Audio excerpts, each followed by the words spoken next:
আসসালামু আলাইকুম মামা, কি অবস্থা? ওয়ালাইকুম আসসালাম ওয়া রাহমাতুল্লাহি ওয়া বারাকাতুহু। এদিকে এত তোর আমি খুঁজতেছি, এদিকে এদিকে একটু বয় জায়গায়। হ্যাঁ, কোন কিসের জন্য ডাক দিছেন? হয়তো ইংলিশ মিডিয়ামে পড়ালেখা করাইতেছি, বুঝছস? আমার এই বন্ধু অনেকটা গেছে, তো তুইও তো মোটামুটি ভালোই পড়ালেখা করস। ওই দুই একটা ইংলিশে প্রশ্ন জিজ্ঞাতো। আচ্ছা কি জিজ্ঞাসা জিগাও। আচ্ছা, তুই তো ভালোই পড়ালেখা করস, ইংলিশ মিডিয়ামে পড়স, আবার তার পাশাপাশি প্রাইভেটও পড়স, তাহলে তোরে দুইটা ওয়ার্ড জিজ্ঞেস করি আমি। জিগাও।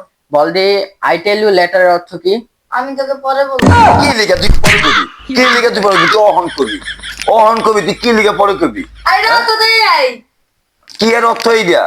তুই ভালো করে তুই আমার বুঝাস, হয় কি কম বোঝে? হ্যাঁ, তুই অহন কবি। ও তো একটা জিজ্ঞাতো।